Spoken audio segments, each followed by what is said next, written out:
여러분, 더불어민주당이 이번에는요, 하는 적립금 줄여서 그 돈 풀어주자, 국민에게 퍼주자, 이렇게 지금 이야기하고 있어요. 현재 적립금 비율이 30%입니다. 이것을 10%로 내리자는 법안을 고용진 더불어민주당 의원이 발의를 했습니다. 그러면서 나머지 20%를 국가에다가 세금으로 내고 그 돈을 쉽게 말하면 국민에게 퍼주자, 이런 얘기예요. 와, 이제는 하다못해 하다 한국은행의 적립금까지도 뺏쓰겠다, 이런 얘기잖아요. 한국은행의 적립금까지도. 10년 전만 하더라도요, 이게 원래 10%였습니다. 10%. 원래 10%였던 것을 더불어민주당 그 당시에 백재현 의원이 발의를 해서 10%에서 30%로 대폭 상향했습니다. 더불어민주당이 한 거예요. 더불어민주당이. 2011년에. 그런데 이거를 다시 이제 30%, 10%로 낮추자는 거예요. 무슨 정당이 이래요? 완전히 마음대로 자기들 마음대로 대한민국을 이게 엎어쳤다 매쳤다 이렇게 하고 있는 것 같아요. 국민들은 안중에도 없습니다. 국민들은 안중에도. 이게 저는 문제라고 생각합니다, 여러분. 아니 10년 전에는 이게 한국은행이 돈이 없으면 안 된다, 적립금이 많아야 된다, 그래야지 독립성이 지켜진다, 이렇게 이야기하면서 적립금 비율을 10%에서 30%로 올리더니 지금은 또 정반대로 이야기하고 있잖아. 정반대로. 참 어떻게 생각하면 굉장히 웃기는 짜장이에요. 굉장히 웃기는 짜장. 참 제가 이야기해도 이런 말하면서 솔직히 좀 창피하네요. 솔직히 좀 창피해요. 지금 한국은행의 법정 적립금 잔액은요 17조 152억 원입니다. 지난해 말 기준으로 보면 총 자산이 538조 7,303억 원이에요. 그러면 적립금이 3.15%입니다. 3.15%. 그러면 적립금이 계속 많아진다는 이야기잖아요. 왜냐하면 이익을 내면 계속 늘어나니까. 예를 들어 적립금이라는 건 뭔가 하면요, 이거예요. 한국은행도 사실 자금을 운영을 해서 달러도 운영하고, 그죠? 그렇게 자금을 운영해서 그 다음에 채권도 사들이잖아요. 채권도. 그럼 채권을 사들이면 채권의 이익이라는 게 붙으니까 그런 게 전부 한국은행이 이익을 낼 수 있는 그거거든요. 그럼 순이익이 이렇게 많아져. 2020년 같은 경우는 순이익만 하더라도 전체 다 따지면 7조 3,658억 원입니다. 법인세를 2조 8천억 원이나 냈습니다. 법인세를. 작년만 하더라도. 그럼 이렇게 순이익이 많이 나면요, 이 중에 30%를 적립금으로 계속 쌓아나가는 거예요. 그래서 지금까지 쌓은 적립금이 17조 152억 원이라는 뜻입니다. 그런데 앞으로 이게 30% 하지 말고 10%로 하자는 거예요. 10%로. 10%로 하면 되지 않겠느냐, 이 말이 지금 더불어민주당의 이야기의 여반장처럼 10년 만에 손바닥을 뒤집고 말입니다. 사실 여러분, 소규모 개방 경제형 국가, 대한민국도 그렇게 봐야 되거든요. 소규모 개방 경제형 국가. 우리나라는 굉장히 많이 개방이 되어 있는 나라예요. 금융적으로도. 네덜란드나 싱가포르나 말레이시아나 대만 같은 데가 우리하고 좀 비슷하다고 봐야 되는데요. 대부분의 총자산 대비 적립금 비율이요 5%에서 15%입니다. 우리는 앞서 말씀드렸다시피 3.15%예요. 굉장히 적어요. 적은데도 불구하고 또 여기 있는 돈까지 풀겠다, 이런 이야기입니다. 다급한 건 이해하겠어요. 경제 정책을 워낙 실패하고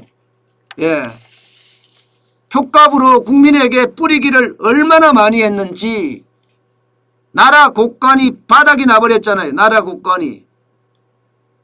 그러니까 한국은의 곳간까지도 이제 손을 대겠다 이런 얘기예요. 야, 이런 걸 보면 진짜 미쳤다는 생각밖에 안 들어요. 제가 좀 오늘 말이 좀 심하게 나오는데요.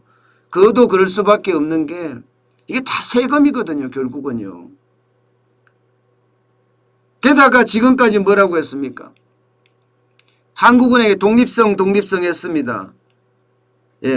한국은행의 독립성을 가지려고 하면 이게 중앙은행의 독립성은 굉장히 중요하잖아요.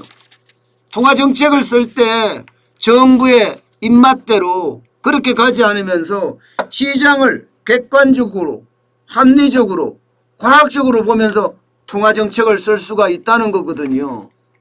쉽게 말하면 권력의 입맛대로 움직이지 않을 수도 있다는 거예요. 그런데 만약에 적립금이 고갈되면 한은법, 한국은행법 100조에 따라서 정부로부터 예산을 받게 되거든요.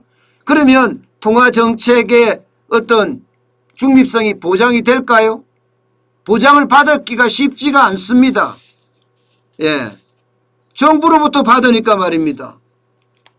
정부로부터 적자가 나게 되면 받게 되니까. 그래서 그들이 만들었어요. 그들이. 더불어민주당이 만들었습니다. 2011년에. 근데 그들이 또 포기하겠대요. 이런 정책을 쓴다는 자체가 굉장히 웃기는 사람들입니다. 여러분, 지난번에 더불어민주당에서 부채의 화폐화라고 이야기하나요? 쉽게 말하면 정부 채권을 유통시장에서 이렇게 인수하는 것이 아니라 발행시장에서 바로 가져가라는 거예요. 발행시장에서.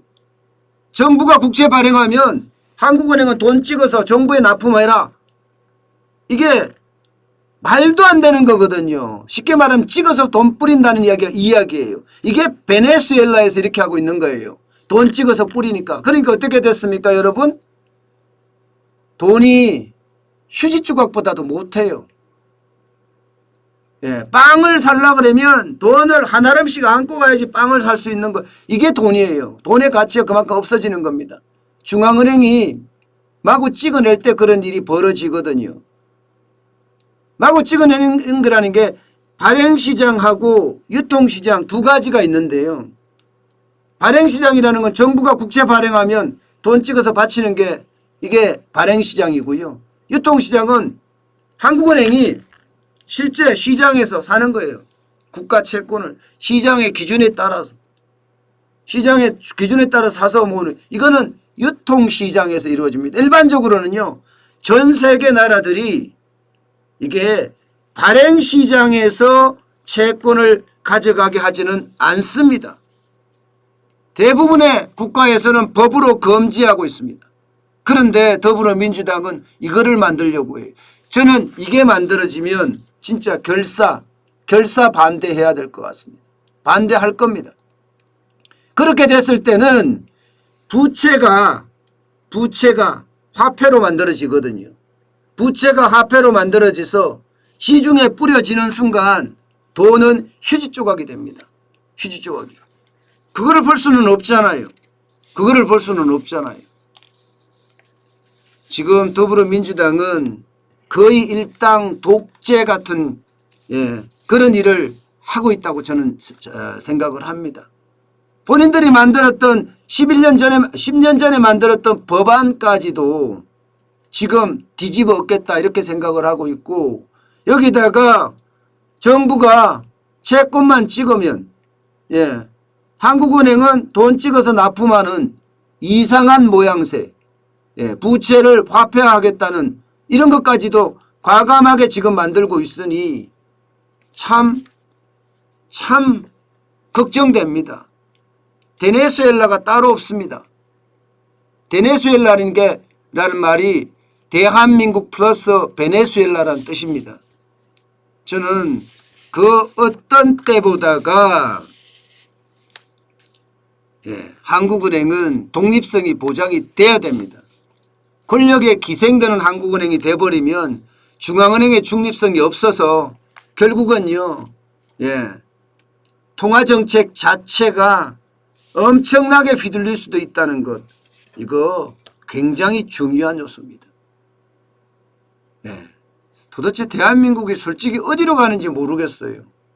워낙 지금 경제가 망가지다 못해 어지럽게 돼 있어서 말입니다. 여러분 이대로 가면요, 이대로 가면 대한민국 경제는 진짜 대만에 처지는 건 당연하고요. 필리핀처럼 정치적인 그런 이슈 때문에 망가질 수도 있습니다. 1960년대만 하더라도 필리핀은 굉장히 잘 사는 나라였습니다. 피플 파워 해서 장난이 아닌 나라였어요. 여러분 장충체육관 아시죠? 장충체육관이 필리핀이 원조로 우리나라에 지어준 겁니다.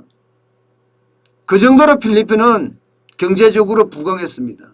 그렇지만 그 이후에 이게 정치적인 어떤 혼란 때문에 필리핀 경제는 망가졌죠. 그리고 다시는 회복하지 못하고 있어요. 저는 언제든지 대한민국도 그렇게 되리라고 생각해요. 그리스도 보세요. 그리스도 1980년대까지만 하더라도 그리스는 유럽의 기리나였습니다. 유럽의 기리나. 풍부한 관광 자원에다가 해상 경쟁력은, 해상 산업은 다른 어느 나라 못지않게 컸단 말입니다. 그런 그리스가 결국은 어떻게 됐어요? 망가졌죠. 지금은 유럽의 문제아가 되어버렸습니다. 대한민국이 그렇게 안 된다고요? 저는 언제든 그렇게 될 수 있다고 생각해요. 이게 경제 지도자들이 정치에 휘둘리지 않고 중심을 잡고 나간다면 모르겠지만 지금처럼 경제 지도자들이 흔들리고 또 국익과 상관없이 권력을 재창출한다, 그런 생각으로 계속해서 표중심의 정책을 편다면 대한민국은 뭐 안 봐도 본 듯합니다. 그만큼 상황이 어려워질 거라는 이야기입니다. 제발 베네수엘라가 되는 건 막아야 될 텐데, 그죠?